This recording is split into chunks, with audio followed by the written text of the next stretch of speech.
Hey everybody, and welcome back to the One Piece Virgins Egghead Book Club Podcast, Volume 41. That's right, we get to see the flashback of Nico Robin plus all-time great moments from Luffy, Usopp, Akainu, Robin, Frankie. It's insane, folks. Could this be the single greatest volume of all time? Could it have the single greatest chapter in One Piece? I mean, that's probably a better bet to make. But of course, I am your captain here, Mumkey D. Jones, joined as always by your co-captain, Aggie V. Rodriguez. That's right, and our flag does not burn, baby, but you know what? For the rest of them, I'm saying light it up. Was that all in the same chapter where Usopp, or Sniper King, shoot down that flag? I want to live. Even was Frankie burning the blueprints? Was that the same chapter as well, or is that the next one? How could so much Kino be in one scene? I think it's within two chapters, the final two chapters, and oh my goodness, to take a Zoomer term, we are edged a little bit by Oda here. For that grand chapter 400 is just right around the corner, but that is going to be in volume 42. But what a spectacular lead up, I'm telling you. This volume right here, I have to say to myself, I'm like, I kind of a little bit of a tangent here.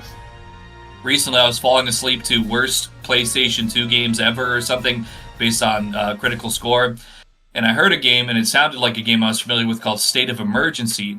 Well, it's not the one that I thought it was. I went ahead and it was like 3 o'clock in the morning. I went to go watch some old gameplay from State of Emergency. It was like a GTA style game made by Rockstar, 2001 maybe. And it turns out I hadn't thought about the game for many years, many decades. It's set in 2023, and it's like the government becomes tyrannical and the citizens all start revolting and rioting and going crazy to like overthrow the government. And I watched this gameplay after I'd done the reading, so I thought to myself on 2 counts, I don't think this sort of story would be so well received from an original IP in 2025. I think that it would make people uncomfortable. And but for me, it's all life fuel because I hate corruption, and I hate when witnesses happen to accidentally do things to the back of their head 70 times in self-inflicted status. Well, so this volume was life fuel, and I felt just like Nico Robin. I want to live after reading this. Yes! This volume is a critical piece of the puzzle that we've slowly been building on this podcast. You might know what I'm talking about. Perhaps the only One Piece podcast willing to address certain claims. And the fact that we learn from Professor Clover 800 years ago, there was this great, amazing kingdom that evidently lost this war. So One Piece is literally the story of the wrong side won the war and painted the other side to be the true villains. And if you try to research it, you get banned from Twitter. I mean that you get killed with a buster call. That's the plot of this, Aggie. What did Oda mean by this? Well, I mean, it's kind of like, even to take away, or to step away rather, I should say, from any parallels that could be drawn to our modern times. I also kind of got like this sort of an itching after reading this volume to go like watch some Ancient Aliens videos on YouTube, that sort of thing. Like, because this was really what happened at places like the Library of Alexandria and things, back even more so than just what we've seen in our parents' and grandparents' lifetimes, things that we could hear about now. But there's been times in our recorded history where great things have tales, logs, poems, and things all lost many centuries ago. And in our last 100 years, we've had great studio fires for some of the original films that were ever made that are lost forever. Lost media is really a popular topic to be discussed on these forums and subreddits and YouTube videos. So this hunger that kind of exists in all of us to figure out things that, even if they're inconsequential at times, we want to know what that thing that we aren't able to know anymore. I think it's just part of the human condition, and just reading through this volume really stoked that for me. And this is like that on perhaps Meth, where the lost media is historical facts that the world government forbids us from knowing. They don't want us to know the truth about what happened in the past. And that's brutal. Are there any comparisons to that we could think of in real life where, I mean, all memes aside, you know, a certain side wins a war and does rewrite history? And I mean, I guess how would we ever know? Because we're raised as school children to just believe whatever is in the history book. And maybe the teachers did not think about, hey, who's fucking writing this shit? Who's to say?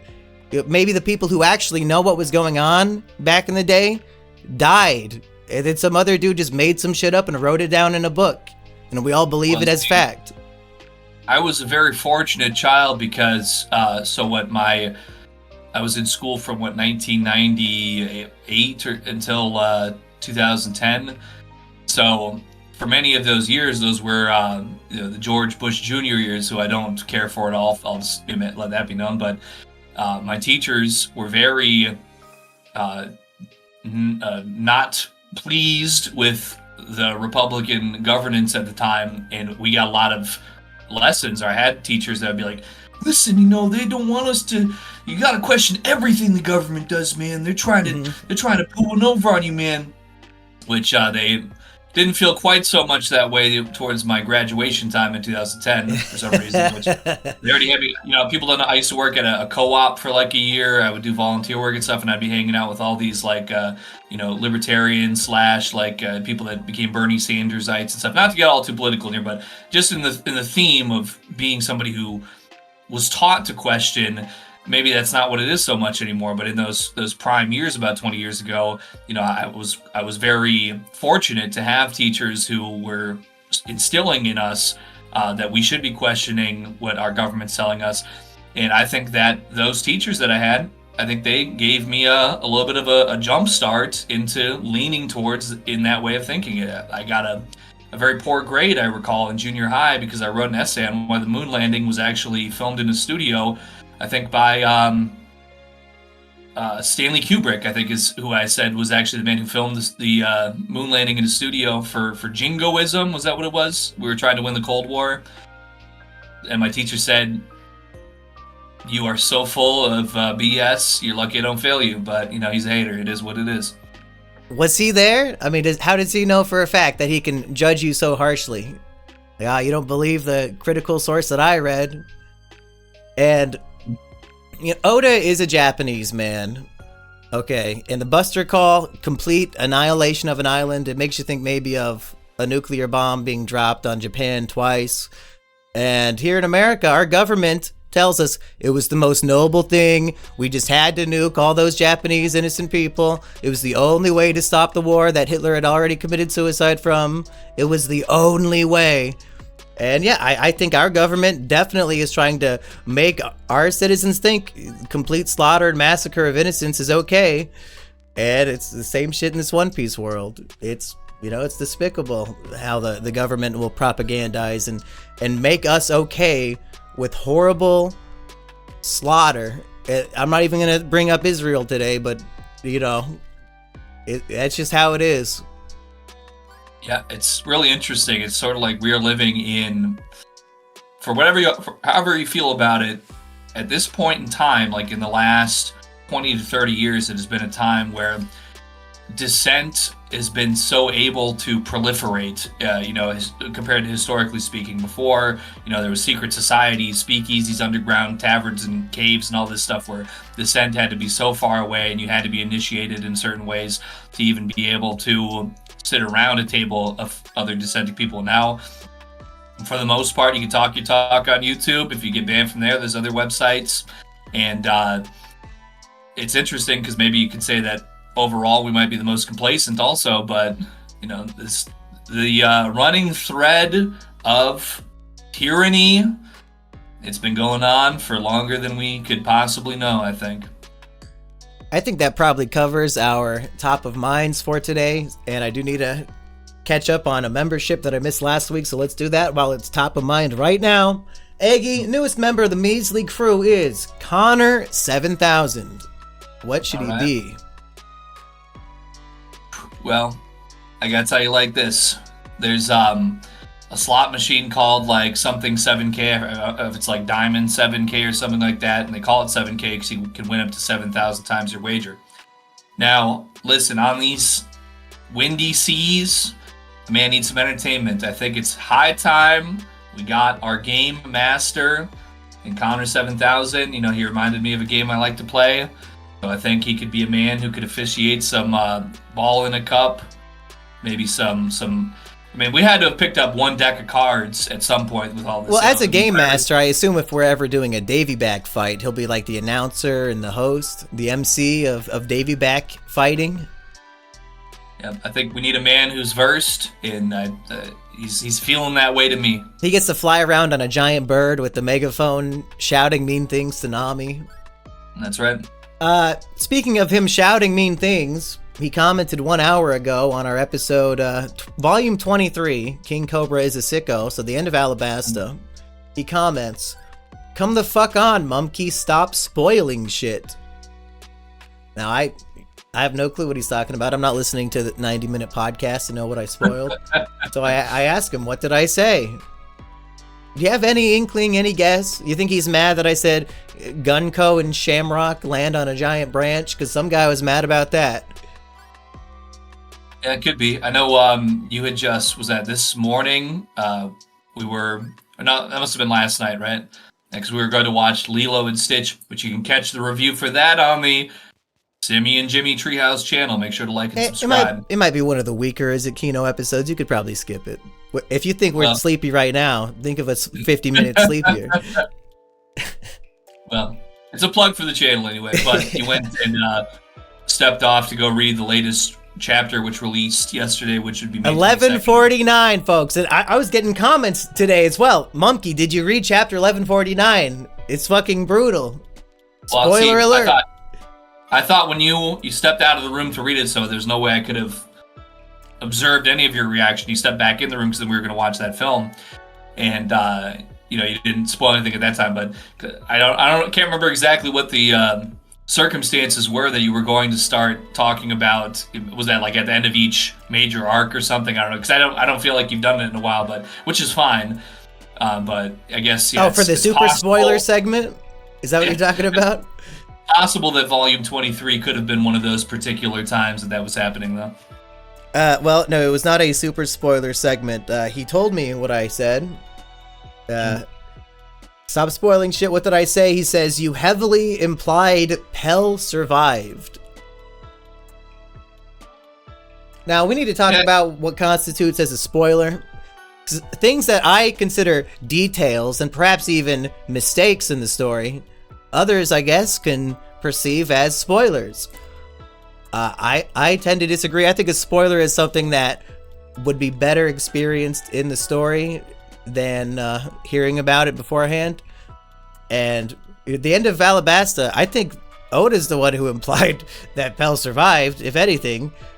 So, and I don't, Aggie, is that a spoiler? Well, I got two things to say. First off, I might be inclined to agree with that comment. It didn't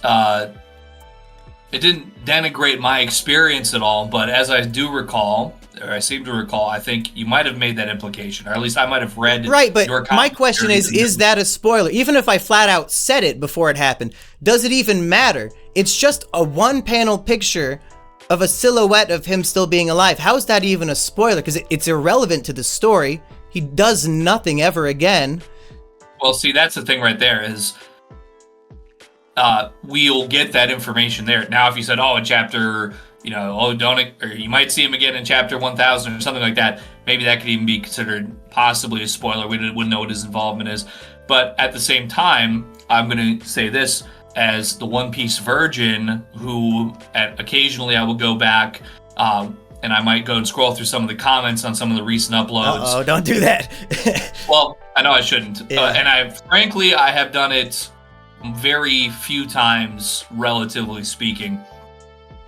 But what I have seen occasionally, and it might even have just been a Discord comment as well here or there, but I see things like, Eggy predicted that so correctly, he was really paying attention to this moment or that moment. He was really feeling the energy here. He was really able to sense where this was going without any explicit cues.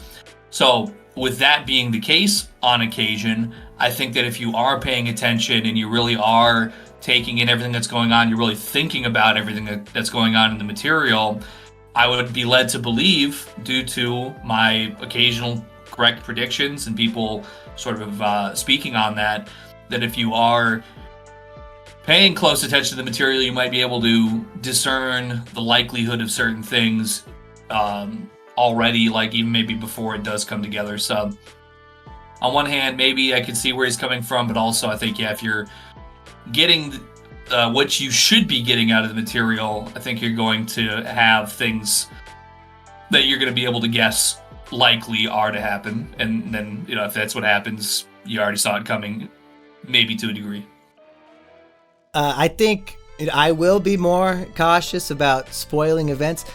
But if anything, I think when it comes to the Pell thing, maybe I was asking some leading questions that implied it. I doubt it was an outright spoiler. It's probably like, yeah, there's no way he would survive that, right? Like, oftentimes I'm making jokes that are dramatic irony, which means me and the audience get it and Eggy doesn't.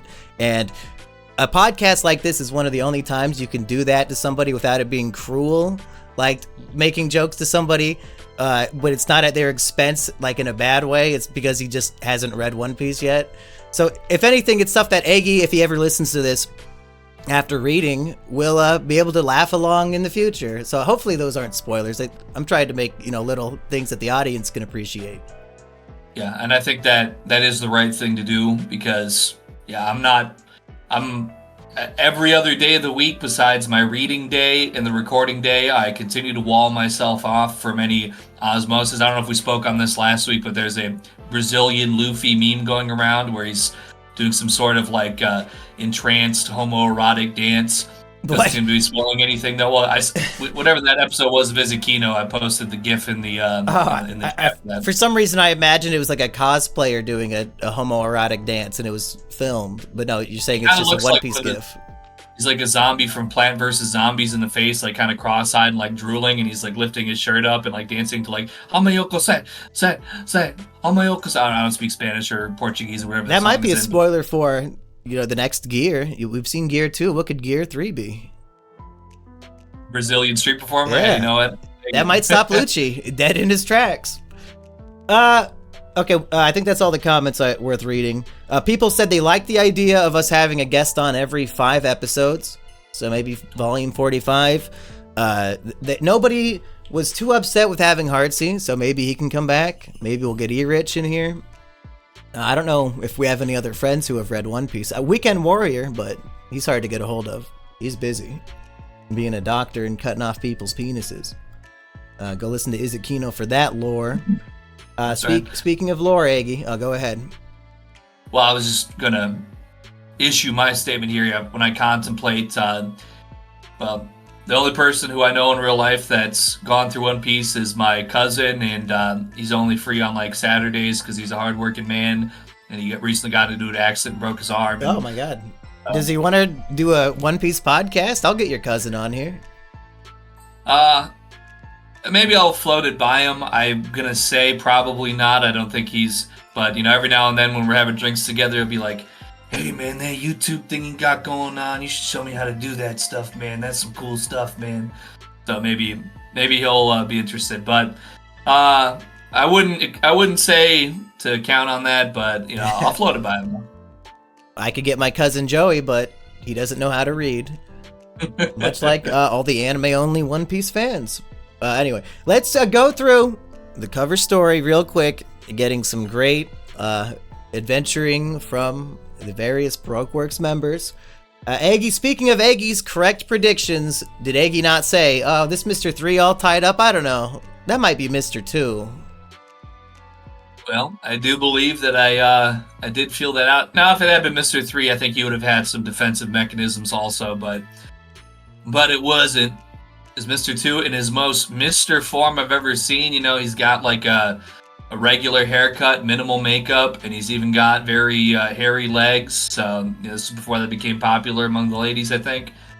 And Mr. 2 seems to be about evenly matched with Captain Hina of the Marines. And we think back, Mr. 2 was about evenly matched with Sanji and really only had a slight advantage because he could turn into Nami to not get hit. So we have, if Hina is a Sanji level fighter and she's using her legs and stuff, and she can use her devil fruit to bind you, do we predict a Hina versus Sanji matchup? Is that what they're implying here? Because that'd be Sanji's. How does he fight somebody who's A, a woman, and B, you can't touch her or else you get stuck? I can't think of a harder counter to Sanji in the whole story. Yeah, and when we see them in combat, at least really the only panel where combat is occurring, she is going for the kick. So we know that she's knows how to use them legs. I mean, I don't want to discount Hina's ability whatsoever, but I just feel like any woman versus Sanji is immediately an extreme handicap towards him. Yeah, I think any woman wins. You're right. But I can see it happening though, because I mean, like, who else is going to, like, Luffy binding shouldn't be particularly devastating to him. Usopp, I mean, if she's a strong combatant, her abilities, I don't think any hang-ups that he would have would necessarily play a huge role. I think he would just have to come in guns blazing. Chopper, I don't know if he would have a great way to escape her bind. He could probably, like, if he gets bound as a large version of himself, he could shrink down to fall out of it. Why not? Anyway, fights Mr. 2, binds his legs, but it doesn't even matter, because while she's distracted, Miss Golden Week and Mr. 5, they snatch up Miss Valentine, they rescue her from being crucified. And then very wise. Here's where I can't believe this. What happens next? This is occasionally we have, I think, like during the Blue No fight, with him being able to turn Luffy's literal skull into a rotating door. It's like, holy fuck, this shit's overpowered now. Actually, I think this is perhaps Miss Golden Week's moment of literally just changing the color on the flag immediately makes her the captain of the Marines. Like, I think she painted the betrayal black on all the Marines, so like it's physically on them, not just on the flag. Which, fair. This is a very powerful ability because it lets them like just sail straight into a prison, which this is not the impel down prison, because we were told that's an underwater prison. This is very clearly above the water. So this is just a prison, not the great one that's connected to Marineford and Enies Lobby with the weird little gateway thing. But it's just looking like a Super Mario level, to be honest. Got all these flags sticking out of the top. Some shit looks like Koopa shells. But usually in these cover stories, I feel like it's a little more light on story relevant stuff. Like we'll see Ace go on a fun little adventure where he falls in a river and drinks some burned coffee. But here it's like, a jailbreak of all these villains. Like, is this gonna actually be relevant to the story, Aggie? Are we gonna see all the Baroque works back doing shit in the story? Well, it poses two questions to me. The first one I think would be the one you just mentioned there. And then secondly, if we are to assume that this is going to play back into the main story beyond the cover stories in the future, assuming that there is going to be successful jailbreak here, which you can't say for sure, have we been perhaps maybe not giving enough credence to the previous cover stories? Like maybe we're going to have, once we get out of Enies Lobby and stuff, and maybe we're going to run into Wapol and his toy company, and he's gonna be like, he's gonna be super rich, and he's gonna be able to break off maybe a deal between all. It's kind of cutting you off. I can't understand what you're saying. Sorry, I guess my Wapol voice is too sharp here. But maybe if they're going against the world government now, and they need like a broker of sorts to kind of help them out while they're under such duress. Maybe somebody like Wapol or Hachi with his successful cooking business. Maybe we'll have one of these cover stories that maybe we haven't been giving enough credit for playing back into the main story. But yeah, if there's a jailbreak here, I have a very strong feeling like getting these Baroque Works agents back out in the world. I feel like at least a possible cameo in the future would be very likely. Speaking of cameos, were you excited to see artwork of Crocodile and Mr. One finally back in the story, even though they're just sitting in a jail cell together? It's always nice to see artwork of badass Crocodile. Yeah, because he did get the Team Rocket blasting off again treatment, right? As I recall. Yeah, and I don't remember. Did he have his golden hook back in this image on chapter 398? Because I'm pretty sure Luffy broke that shit off of him. He's got a hook of some kind. Yeah, so somebody in the Marines hooked him up with a hook. It is what it is. And then, yeah, it ends with them finding Miss Merry Christmas and Miss Doublefinger in the female cell. Thankfully, the Marines divided by gender, as they should. So nothing else from that. Okay. Are we ready to go chronologically through Volume 41, Eggy? I am thinking yes. I'll leave it to you, because I want to hear what you have to say about all of these things. Well, I'm glad that we get something addressed very quickly. So in the last episode, we were very discussive about, okay, so Luffy, we knew the power levels, right? We knew where Blueno was at. We knew what Luffy had to do to defeat Blueno and how exhausting and exasperating it was for him. Well, we get once again, something I've hearkened to many times on this series, the old RPG video game-esque situation where Luffy just goes, "Oh, thankfully, I put some giant sticks of meat in my pockets earlier," and he starts chowing down. "Oh, I feel much better." So, basically using a potion. He's basically clean reset, which is just what we needed, thankfully. I also enjoyed where we have this back and forth of the drawbridge, but Judge Baskerville looks like he's about to get killed, but turns out he was just 3 different judges all pushed together this entire time. I thought that was kind of kooky and wacky. And, yeah, because they're just close. They like to share clothes. Mm-hmm. Yeah, it's a real head scratcher, that one. It doesn't make me appreciate him very much more. I'm still kind of wishing there were less panels wasted on Judge Baskerville, but it's fine. It's fine. We got Frankie using a butt blast to get them out onto the balcony and knocks down the fence. Yeah, I do enjoy the because previously it's like, okay, this whole cola thing is this just like a battery cell sort of thing, but yeah, is it able to utilize the gaseousness of the carbon dioxide or whatever it is that carbonates cola to do like a fart blast? I thought that was pretty funny. And then once they're out on the balcony, we can really get the dramatic dialogue between Luffy and Robin, where she keeps saying, "I don't want to see your face no more. Leave, go home. I don't want to be saved." And Luffy's response is absolutely perfect. He just does not understand at all the words she is saying. I think he's like picking his nose. like what the heck are you talking about? You want to die? Like, the concept of somebody not wanting to be alive is so foreign to Luffy that like he just cannot understand her perspective. Yeah. I also want to say this is one of my kind of favorite recurring bits throughout, really I guess probably Water 7 fully, but Enies Lobby I think has had a little bit more of it as far as like the density. But Spandem's just like completely shocked and baffled reactions, like when Luffy cleared out all the guards, he's like, Luffy picking his nose, just immediately is like, what? Yeah, he's almost breaking the fourth wall, like he can't believe what he's reading. Like, this motherfucker's just picking his nose in response to this. And then all of the CP9 people come out so that we can have the epic face-off, an epic panel at the end of 389 of all of them up together. And we don't know what these new devil fruit powers are yet. We saw them eat their fruits last time, and it is hinted at that Kaku may or may not be embarrassed about the power he got. You know, what do we make of this?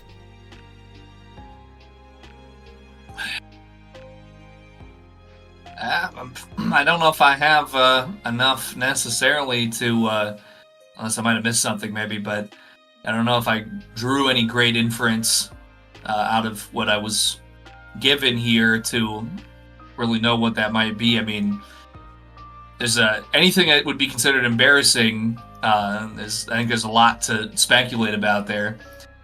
Maybe what would be funny, I know we were saying, maybe it's going to be something to do with his long nose. Maybe if he had like an elephant trunk or something and was like whipping it around, that'd be funny. But yeah, maybe.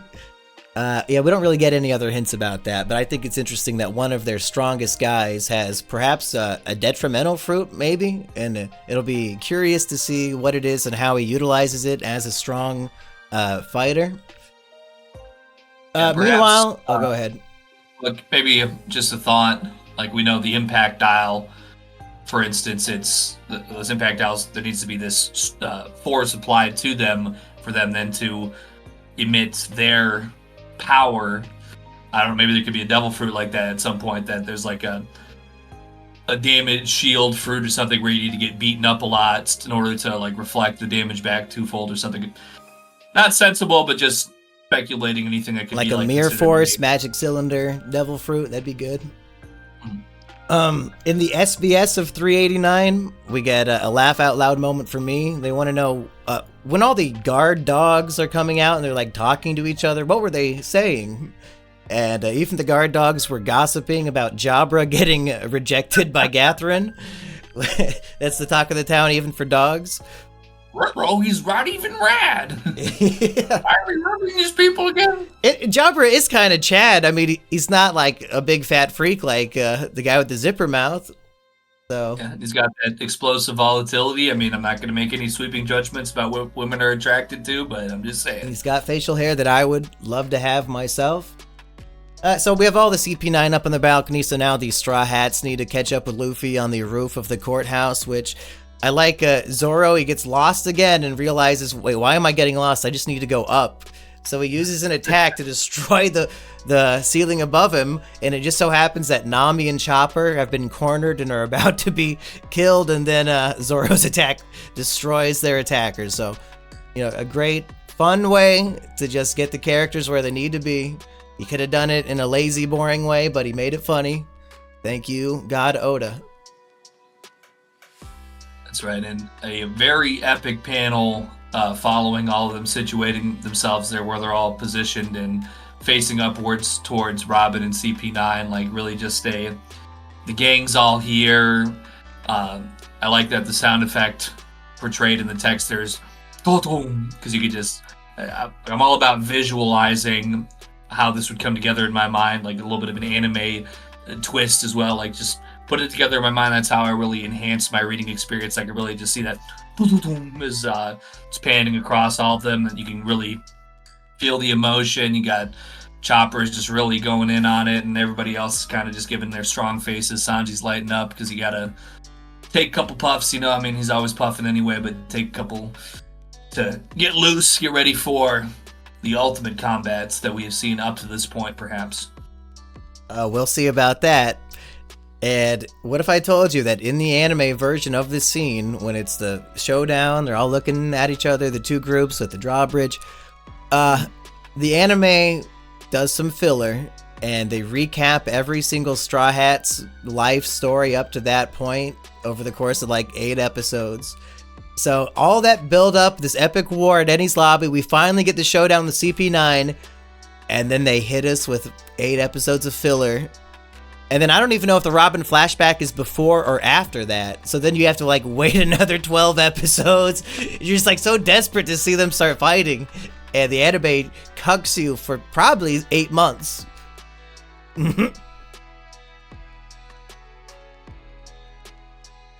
Well, I don't want to be just a manga supremacist, so I'll say this. Maybe those are some very enriching and very wonderful flashbacks that really... They're just replaying the old episodes in a clip show. A clip show? Yes! It's not new animation! Yeah, I was thinking that there was just not quite like that. I'm thinking it was it's the worst version of it could possibly be. That could be reused, but yeah, that maybe it would just be, put together with some original parts to really build the fullest, most informative story that it could be. expected too much on. Very briefly, if I'm going to do the monkey bitching segment, I always bitch about the anime. I also bitch about our rival podcast, the One Piece Virgin. Okay. They did their episode on the newest chapter, so it's the episodes without the girl who annoys me. But it turns out she is the best part of the show, because they did an episode without her covering the new shit, and the main host did not actually finish the reading. He hadn't read all the new chapters, and instead of like just reading them in 5 minutes while on the podcast, he just kept asking questions that the other hosts did not know the answers to, that I could have told them, because I actually read One Piece and like it, and when a new chapter comes out, I drop everything immediately to read it. So for a One Piece podcaster to show up to his own One Piece podcast and realize, oh yeah, I didn't bother reading the last few chapters, but I'll talk about it anyway.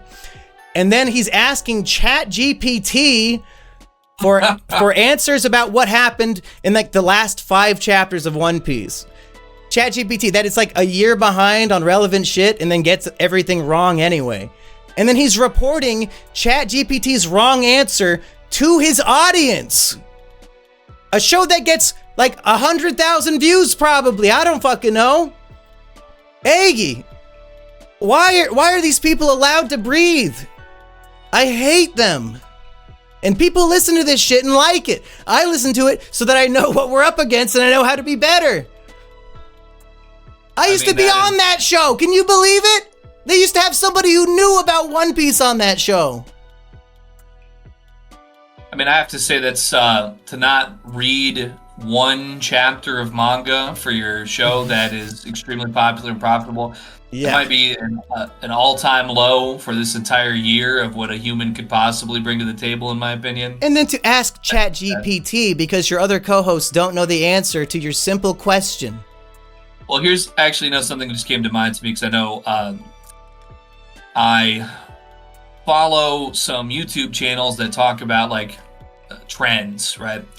And on TikTok, which I don't use, but there's a very particular trend called like rage baiting, where they intentionally do something very wrong or very stupidly because it gets a lot of hate comments, and then it pushes it in the algorithm because it's like, oh, this got 10,000 comments, so everybody should watch this. So perhaps there's something like that in whatever algorithm those people are in. So if they just act so very obviously wrong and just do things that are ridiculous that are going to elicit a negative reaction, that might be financially beneficial to them. But I mean, come on, folks. I'm the One Piece virgin, okay? I came into this, I'm thinking it's going to be like some Cartoon Network thing. I'm going to, this is all right, this is cool. I've been reading it. I've been loving it. It's gone so much further than I ever would have anticipated. What an absolute disservice to Senpai Oda that you would, treat his work as some sort of clickbait nonsense for financial gains. Listen, folks, we're real deep dive enjoyers here. We're not going to do ChatGPT rage bait just to get a little bit more traction. And speaking of my satisfaction in that reaction, thank you once again to all of our measly crew. You know what? Just $3 a month. They're hopping in. They're getting us where we need to be, so we don't have to do such ridiculous things. We're just here only for material. We're keeping it serial, okay? We now have exclusive content for the members of the Monkey D. Jones YouTube channel. If you want to hear our Alabasta character tier list, it's up right now, and it's never going public. It's only for members, and we're going to make all the future character tier lists the exact same way. We'll probably do Skypiea in the next week or two. And then who knows when we'll do the Water 7 saga. Speaking of which, Aggie, are you ready to tell me all about Robin's flashback? Well, yes. New waifu alert? Nico Olvia? Yes, please? Well, now, I was trying to think of the best way to start phrasing this. See, all my life, I've been something of a rejected mutant myself. So right from really the very first beats of Nico Robin's flashback, I know we've seen in the past some, Usopp, he was kind of a reject in his own time as well. But, I guess just Nico Robin being here, I mean, yeah, and Nami also had like the whole orphaned thing that Nico Robin doesn't necessarily have that. She just has more of an absent parent. Hey, Nami had a perfectly loving mother who sacrificed her own food to feed Nami. This is way fucking worse. This is her actual family who's bitching that she had too much jam on her burnt toast. Yeah, something of a Cinderella story. Very much. If Cinderella had the power to sprout 12 arms to help do the dishes and scrub the floors, it's exactly the same, yeah. Right. It kind of reminds me of, I've watched some of the soft white underbelly channel, and you hear stories like this sometimes where you have children who basically have to raise themselves from about this age. And I don't want to get too ahead of myself here in the Nico Robin flashback, but, we definitely do get some of that energy. But for the fact that her mother is MIA, she's with her family members who do not care for her, in fact, are quite the opposite. They basically give her the bare minimum and ask the maximum from her. She does find some solace amongst the great archaeologists of Ohara, and the Tree of Knowledge, it's a little bit on the nose maybe, but it tells you what you need to know. That this is the great library, great research center where centuries, perhaps even thousands of years, it might say at one point, of historical texts are being studied and researched by these great geniuses. Can we talk about the Tree of Knowledge comparison? Because I assume you mean from the Adam and Eve story here, where Eve takes a bite of a fruit from the Tree of Knowledge that God said do not eat from, and then I guess the knowledge is to be ashamed of being naked and some other, whatever shit that makes you human. Is Oda... What is he implying here? Because if the people of Ohara are wrongly painted by the government in history as devils, and they're utilizing this Tree of Knowledge, is Oda saying maybe, hey, Bible friends, maybe it's good Adam and Eve ate from that fruit, because what's so bad about knowledge? I'm not the greatest theologian, but I do believe there are people out there that do argue like that adhering to some of these biblical texts are possibly denying your humanity, that you're giving yourself and your humanity to God, and maybe this could be saying that those who put their full faith in the government, they might see the government as a god, perhaps, that you're not supposed to, that they might have that sort of fervence towards their authority figure in a way that strips them of some of their independence.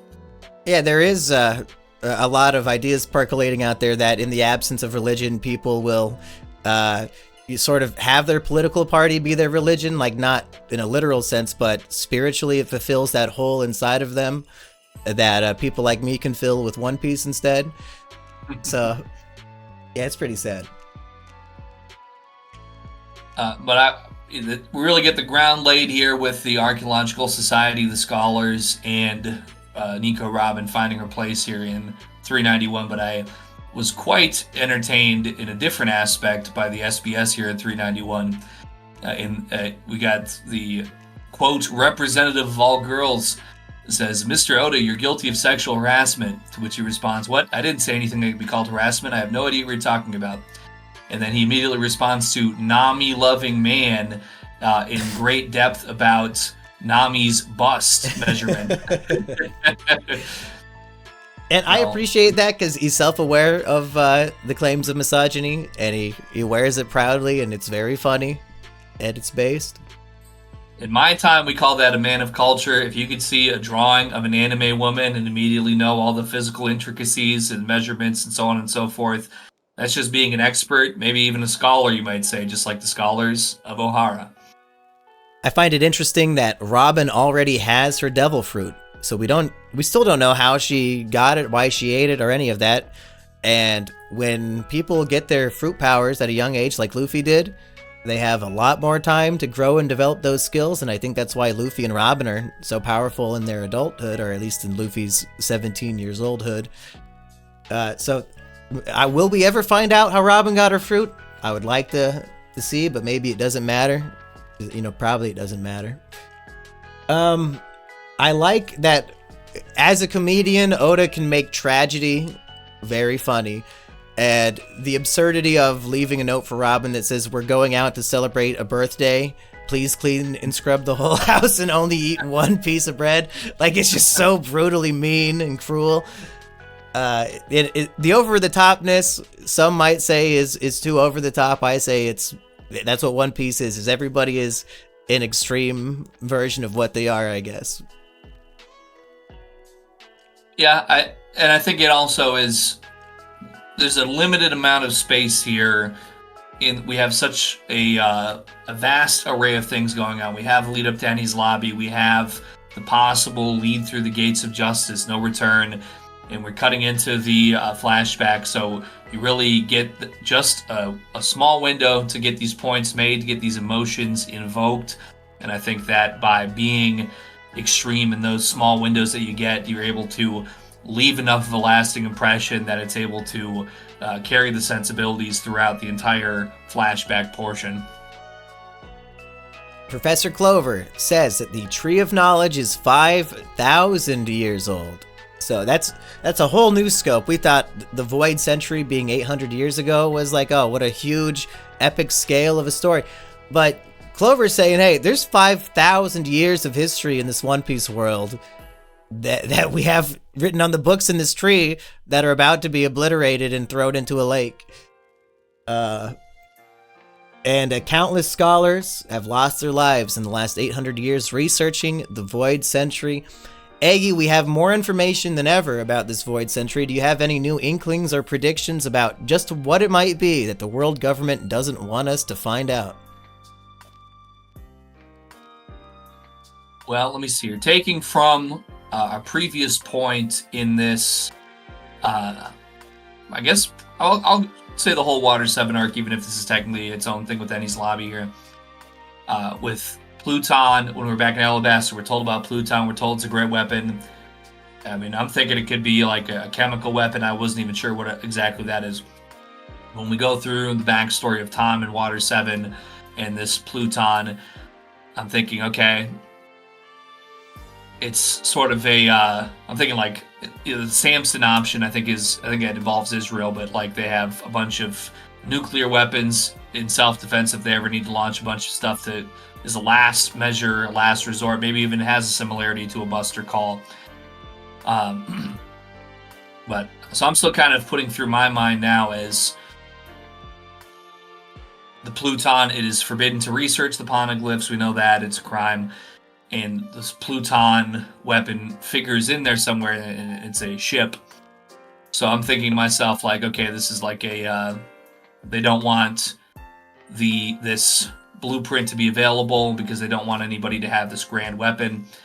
So there's an idea, perhaps, maybe up to this point, like flashback and before, that this, that there's just known weaponry out there that could lead to large-scale casualties. Perhaps this 100-year void could be like, oh, maybe this could have been like a parallel to the ghost gun printing of our own time. Like there was incredible weaponry that was suddenly readily available and it was easy for it to fall into the wrong hands, and a lot of terrible things happened, and they're maybe trying to black out this portion of history in order to keep people from understanding, oh yeah, this weaponry existed, it was very easy.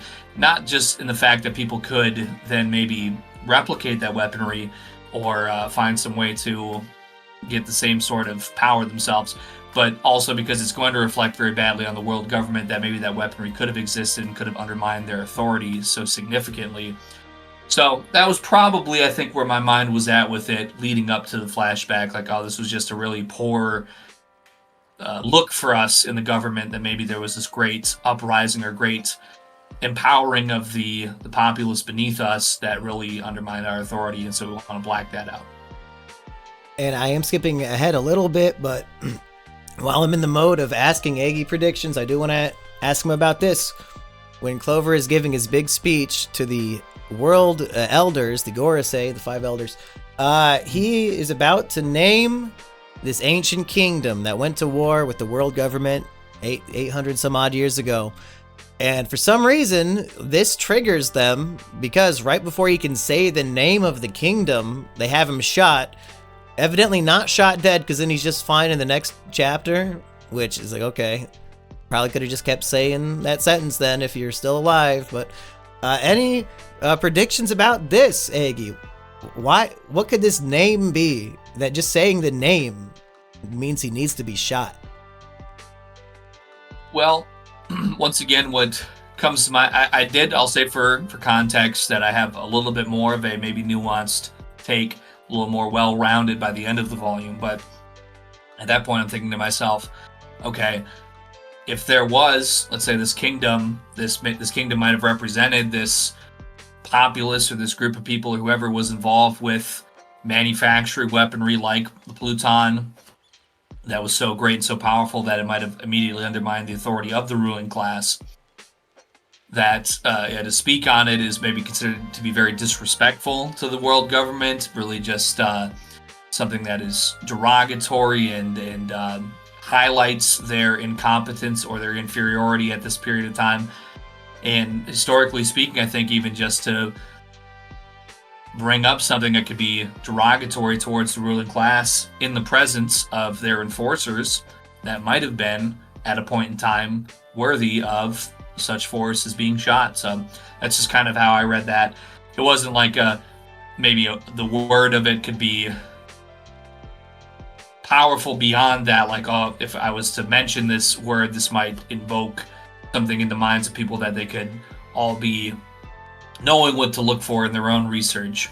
I think that there's maybe an angle there of looking at it like that, but that's not the deeper part of it that I read into personally. I'm just thinking like, oh, you basically just even bring it up is so disrespectful that they might have to lay that law down so harshly in order to prevent it from being a popular common thing. And that may be the character's perspective on it. You might be right on that. But on a meta level, Oda is intentionally leaving out a piece of information for the audience as if to highlight, hey, I'm intentionally not telling you this. So perhaps it's some sort of mystery or it's of importance in some way.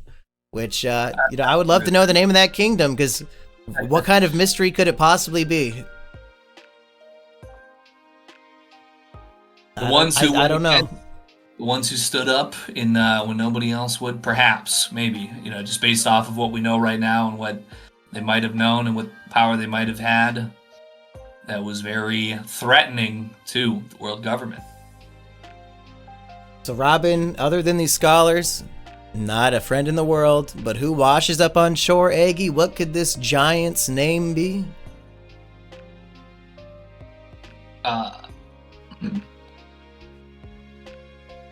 I do know it. I warned Heartsy about it last week. I knew he was going to be excited, and he was when he read it. He did text me. Oh, yes, of course, yes. Better Call Saul. That's right. My favorite thing I think about Mr. Saul... Well, we should finish talking about his name, because it's not just Saul. Oh, yes, Saul D. That's The fuck? A D? What other D's do we know? Luffy? Ace? Gold D. Roger? Now this giant is a D, Aggie? That's right. I should say Jaguar D. Saul, which is it's a pretty cool name because I kind of like how the Jaguar name, I know it's not relative to his sort of mane of hair that he has, but he's got a pretty good rockin' mane. And yeah, and I guess the quote that really had me scratching my noggin, where he says, "I don't know why, but every member of my family has that middle initial." And now we have an explanation for when Robin, meets Luffy, and she's like, "Oh, what's this about the D?" or whatever she said. Well, now we know where she learned about it. It's from meeting Jaguar D. Saul. And speaking of ongoing mysteries about names, to throw this in this volume as well is pretty wild to me. A new D. And now we have to really wonder, what do all of these characters have in common now that we're throwing even a giant former Marine into the mix? That is very true. And I'm very fond of this whole concept that Mr. Jaguar D. Saul, he has this great lesson that he teaches here before everything starts getting a little too heated, but, that you laugh when you're happy, so, if you're not feeling so happy, just get some laughter in there, and it's going to be sort of a natural consequence, a better mood from your laughter. But it sure awfully looks like a lot of these times when he's laughing. There is she. Like, it almost sounds like a grievous sort of expression, because like that doesn't sound like, it sounds like Well, he's almost always crying with laughter as well. And then when Robin is rowing away doing his laugh to imitate him, she's bawling her eyes out. So it is kind of a cry. He's like, grimacing with like a frowned expression, and his eyes are always like downturned. So I don't know exactly. I guess that's him crying with laughter. It looks kind of like grief, but he definitely had me locked in with the Dara she throughout the remainder of the volume once he came into the mix for sure. Now, is Jaguar D Saul a bit of a race traitor or a race hater? Because he is pretty adamant. He says, don't lump me in with savages like the Elbaf giants. And as far as we know, the only type of giants are the Elbaf giants. So is he a self-hating giant here? He thinks he's smarter than the rest of his race? And if we're going to go with Dorian Bragi, and then our friends, the guards, who... Kashi and Oimo, retards who got tricked for 50 years, didn't look into it themselves? Well, we know that Dorian Bragi, even with their continuous decades of combat, they've had a pretty good energy about it all the same. And Aishi and Oimo, they not as smart as their captains. Yeah, but they didn't have like a sadistic sort of way about that. They were pretty open to hearing what Sniper King had to say. They were receptive to it. They didn't seem savage to me, but maybe there's some other savage giants out there that we haven't been exposed to yet. But yeah, he might be a little bit of an uncle giant, Tom or something. Yeah, I don't know. It's different to the humans. Perhaps a redeemable one, because he worked for the Marines, but then he saw all these slaughters being killed instead of imprisoned, and he decides take pity on Nico Olvia, help her escape. And then now here's where I think, if he considers himself more intelligent than the other giants, here's the big mistake he makes. Not realizing he washed up on shore of O'Hara. Says, oh, it doesn't even matter what island I'm on. Don't even tell me. It doesn't matter. Surely you know where the ship you're on is heading towards, like what local islands might be washed up on shoreable. And then the fact that the Marines don't even show up for a few days later anyway.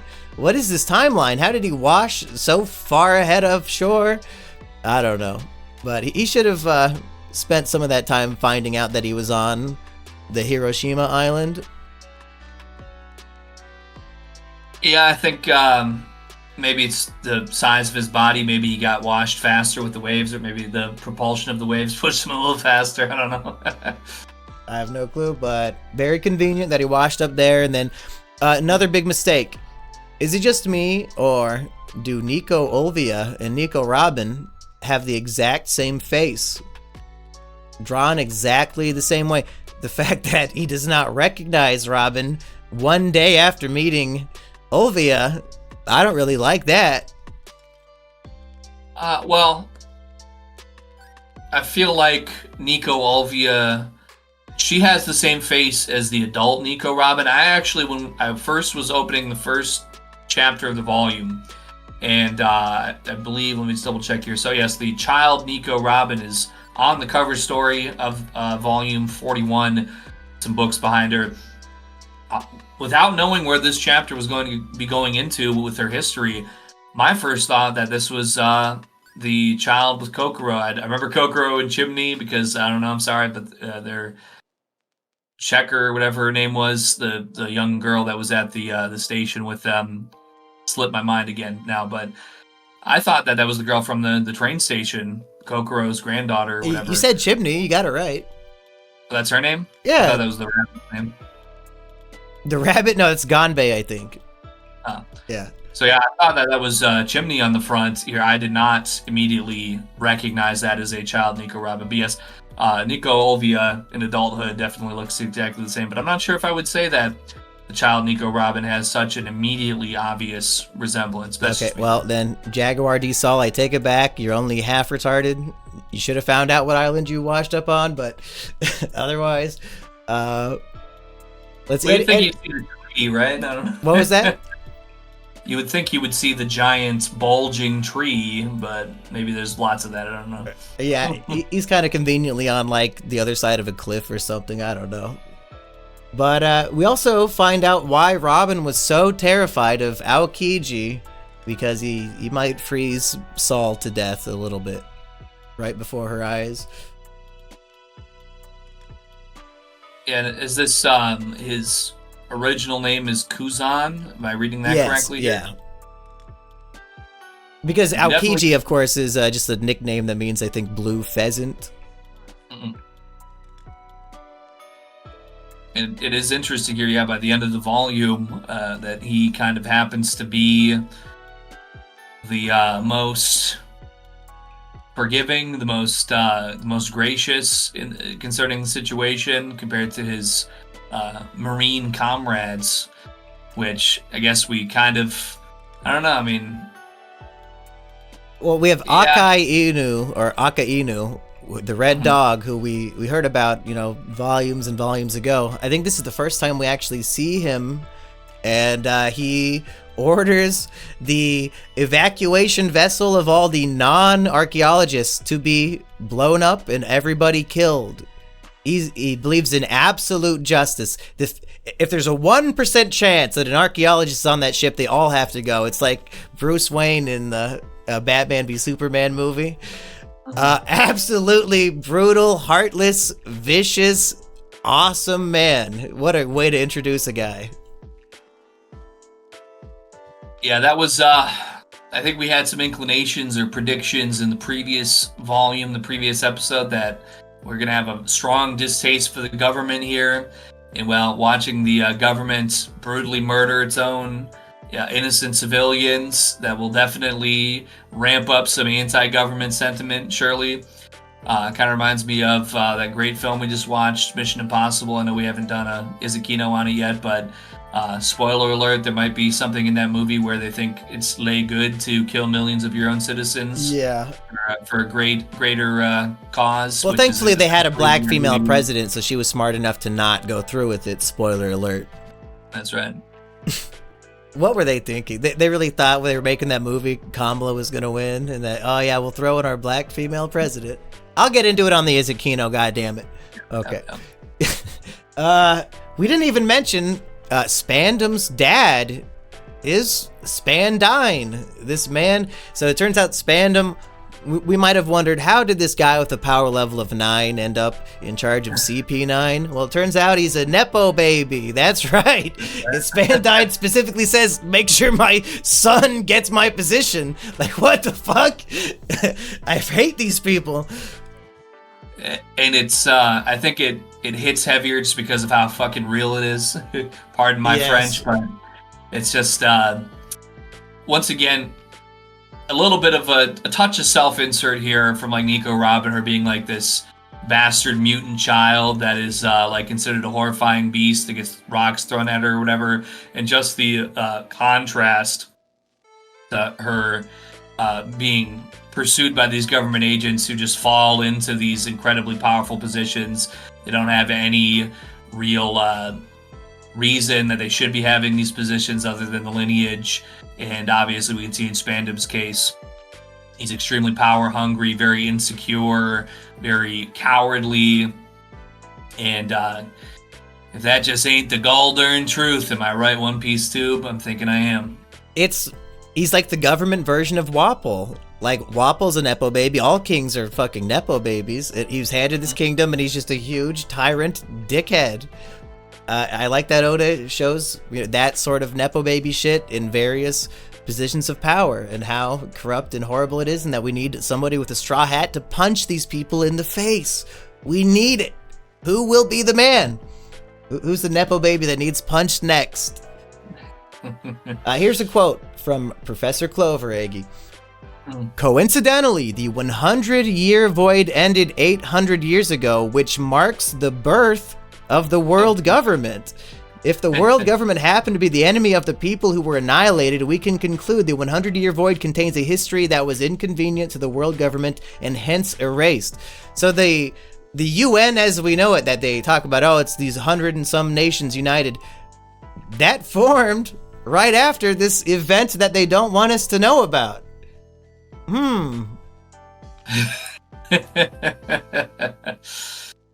Get your noggin jogging.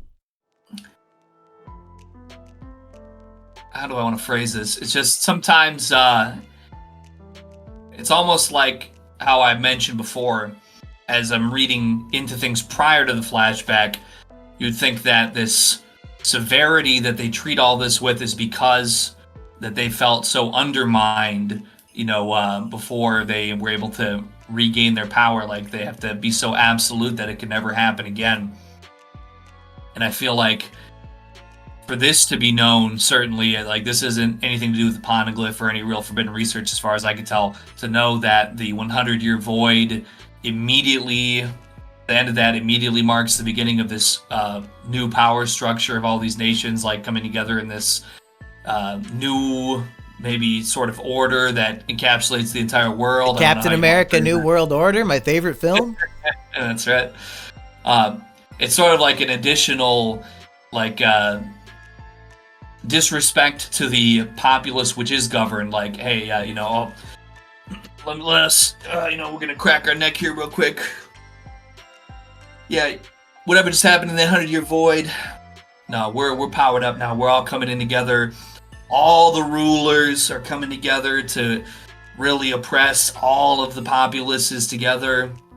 And if you ever say anything about it, even thinking about it, your island's nuked to dust. You really think the 1% would all come together to abuse and farm money from the 99% and then threaten us with death and jail time if we even consider rebelling against their tyrannical rule, Aggie? I'm gonna say yeah. I think I could see that happening. Damn, that's too bad. Thank God it's just One Piece and not the real world, or I'd be upset. Yeah, a bunch of free thinkers being rounded up and shot by the government. If that ever happened in real life, I don't know what I would do.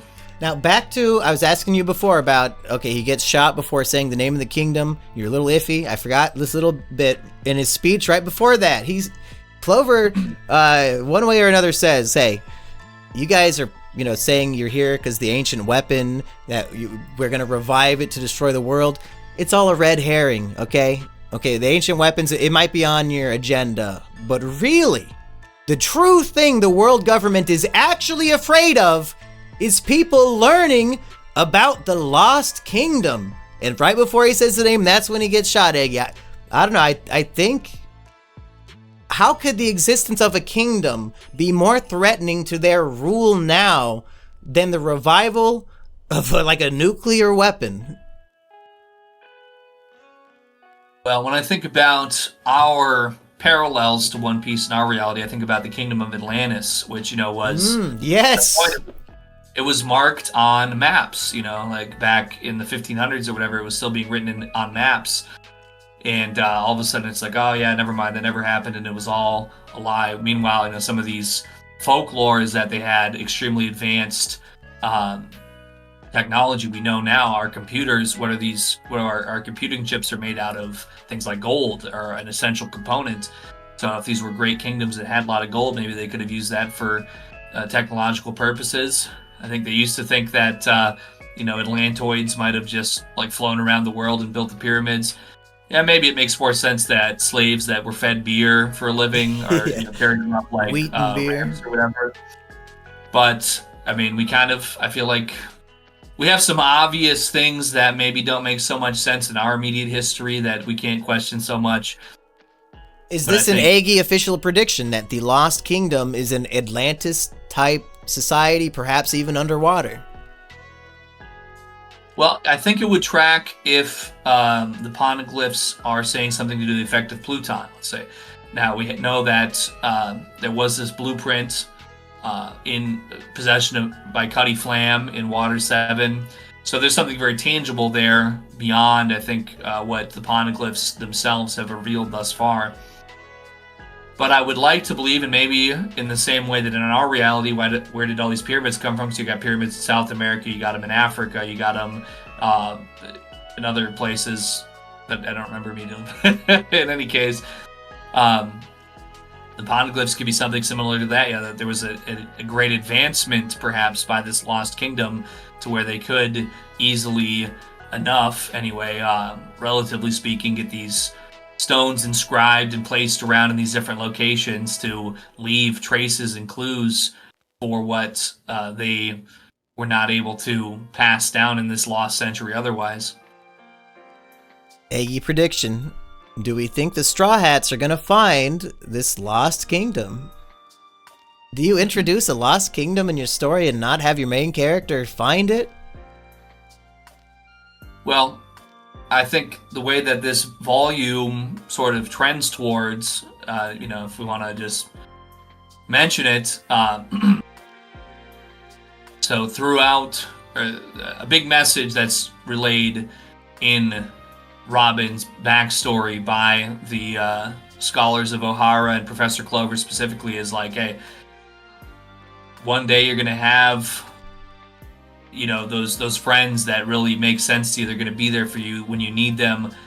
And Robin finally kind of comes to terms towards the end of the volume here with the Straw Hats being there for her in a way that nobody really had been there before throughout her entire life. And she says, I want to live. Right.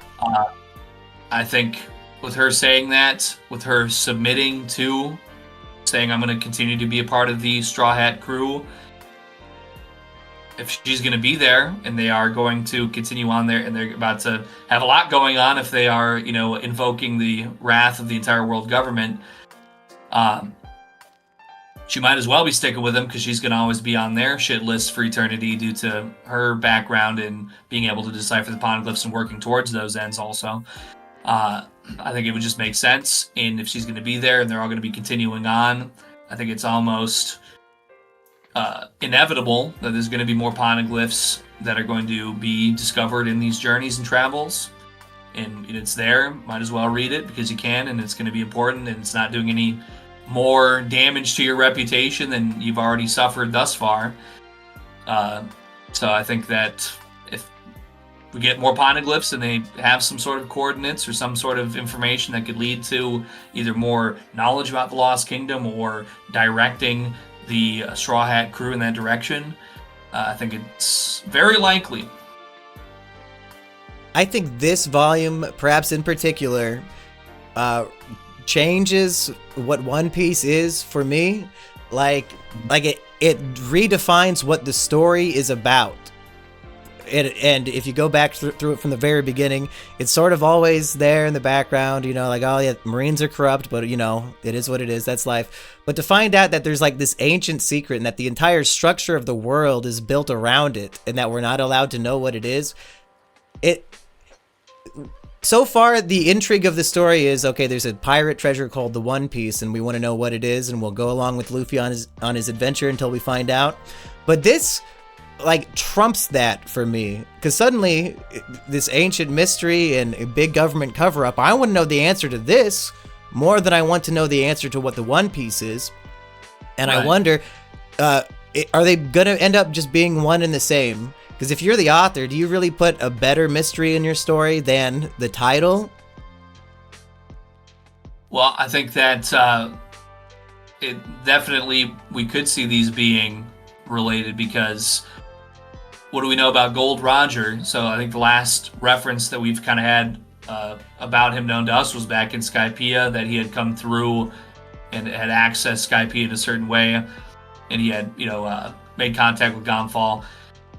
So if he was able to do that before, and also I think back in Reverse Mountain with Laboon and that, I think that was implied. Crocus? Yeah. So for him to have kind of, I should say the Straw Hats are kind of, have been following a bit in his wake, from what we've seen, that we have this proof that he's been to where they are being at these moments in time. To have this lost century mystery unveiled, and that's definitely a top of mind. I think moving forward, the stakes are raising so greatly, kind of almost pretty much declaring war on the entire world right now. Yeah. At this volume, so the stakes are raising so much. It seems like the kind of infamy or the kind of notoriety to shoulder that burden or those stakes, it seems very Gold Roger to me. If I had to just presume where the King of the Pirates was at, we've seen that he's been trudging some of these same paths in the past. I think there's a very strong likelihood that there's an overlap here between whatever the One Piece is and whatever the government is trying to hide, and whatever crimes they might have committed. Is the One Piece just going to be a poneglyph telling the story of like what the government did? You know, is that not a treasure worth pursuing? Is the truth about the world you live in? I guess that might be it.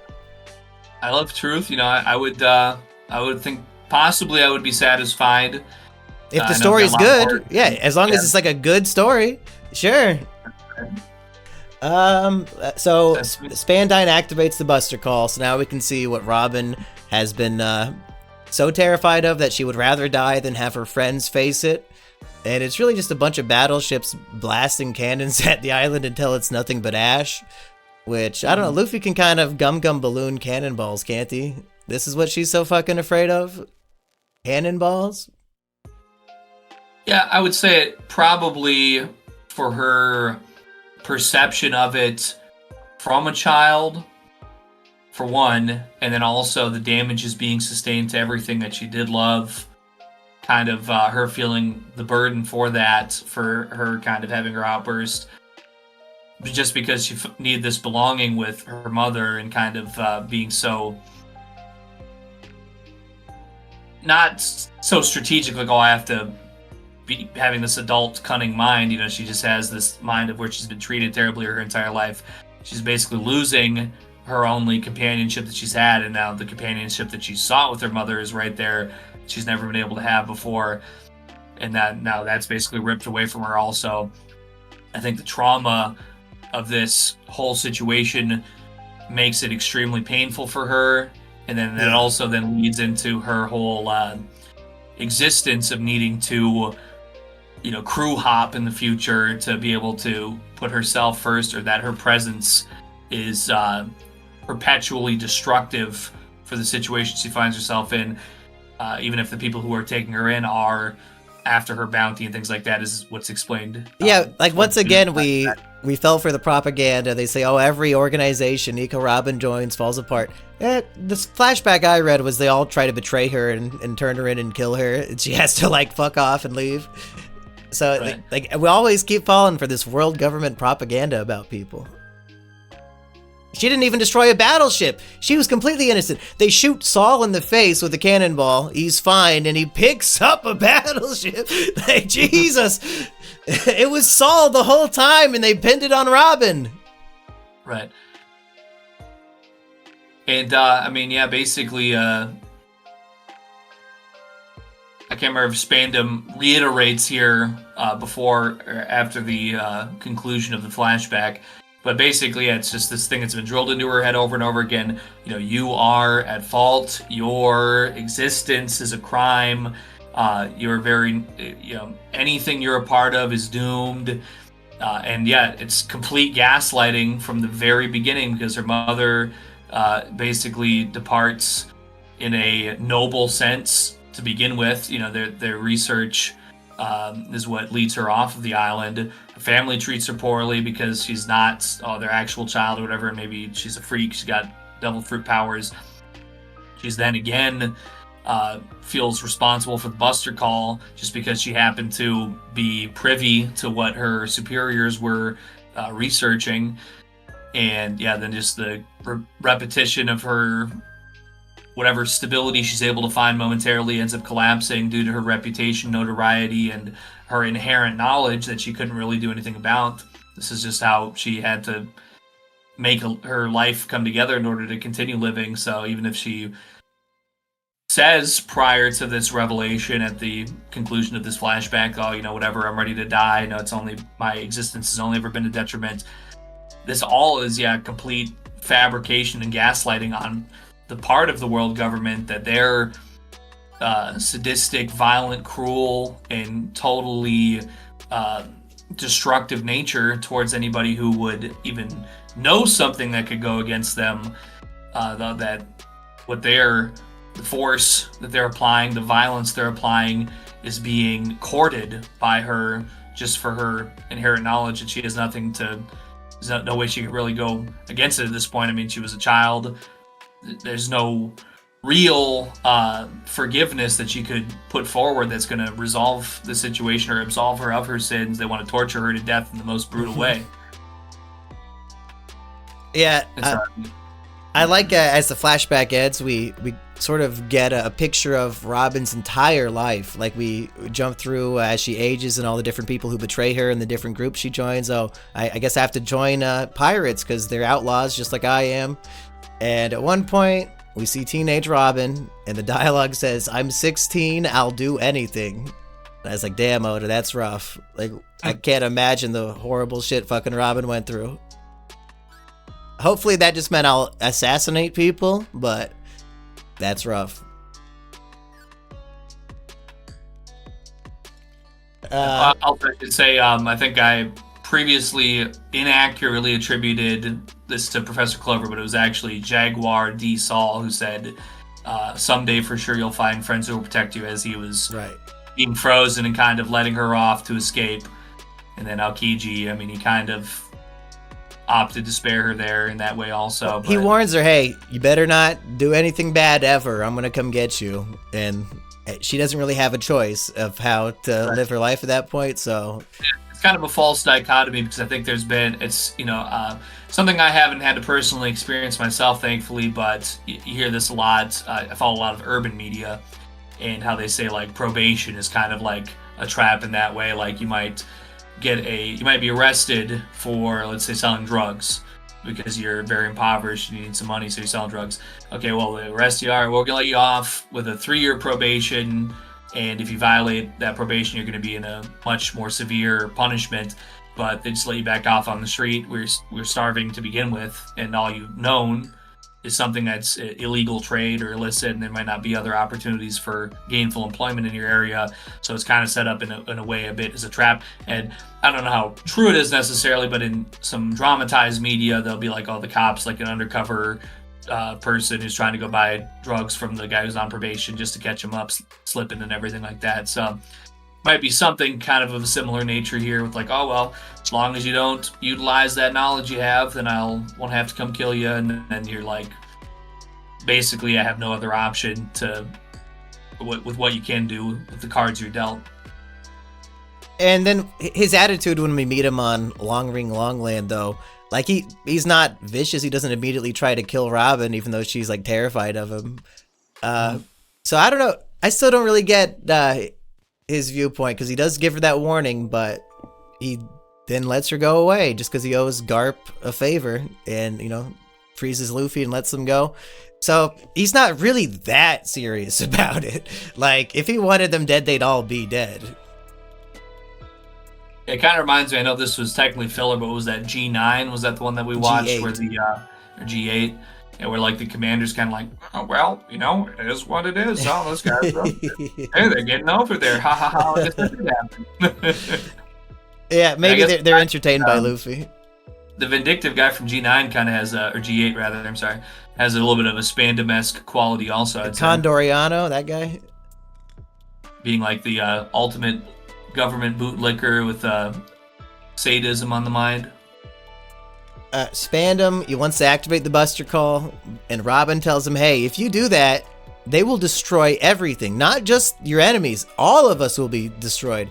Which, if it's an analog or a comparison to a nuclear weapon, I understand that, because that destroys indiscriminately. But these are battleships full of Marines aiming and shooting cannons.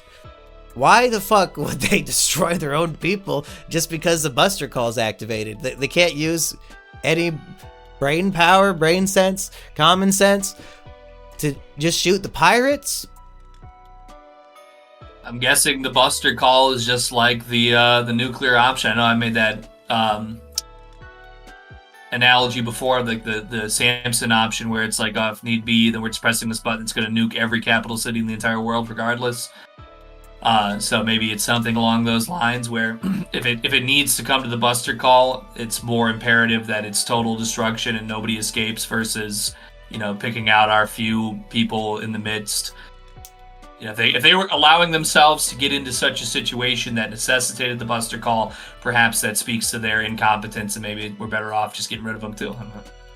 possibly. I don't think the CP9 people are weak enough to die. Like, if Saul can take a cannonball to the face and then be strong enough to throw a battleship, I don't see Rob Lucci he's probably going to go Jaguar mode himself and slash those motherfuckers in half. Is he a Jaguar? Yeah, zone type fruit, right? Yeah. Well, what is, he's not a cheetah, man. Is he really a Jaguar? That's kind of weird.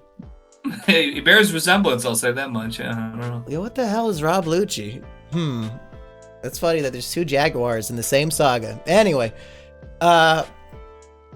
iconic moment after iconic moment. 398 might be the single greatest chapter in One Piece just for the moments, not just because Robin says I'm 16, I'll do anything, but we have Luffy realizes who Robin's true enemy is, and even though he just met him 20 minutes ago, he tells his new friend Sniper King, shoot down that flag. And Usopp, no hesitation, no fear, pulls out his new Kabuto weapon, makes an epic giant flaming bird to destroy the flag. Now, Iggy, I'll ask you, do you think there have been memes made of these panels that replace the world government flag with perhaps Israeli flag, LGBT flag, many flags that Luffy wants to be shot down in these unfortunate memes that I don't find funny? Well, I think they definitely give all the proper setup that it needs because, I mean, technically in the flag burning, you can see the 4 points of the world government, but I think there's enough setup before and after that you could definitely replace any flag in that panel with burning. So I haven't seen any of those memes myself personally. I'll send you some. Didn't spoil me at all, but yeah, I wanted to wait for you to read it before I sent you some. I've been sending Heartsy lots of good memes now that he's at the time skip. He's that far ahead? Oh yeah, he's flying through. The drawbridge starts to lower because the Frankie family, they get their shit together and fight off all those guards and stuff. And this might hint towards Aki's earlier prediction being correct. Last episode, you and Heartsy were hopeful that we would see Lucci versus Zoro. And there's a good mirroring here. Zoro has like a demonic face of like excitement, and Nami's terrified of it. And then like next panel, Lucci is making the exact same face, glaring back at him. I thought that was interesting for the Eggy prediction. And then even funnier, Luffy starts getting angry, and then even Zoro is afraid that Luffy's getting too demonic with how excited he is to fight.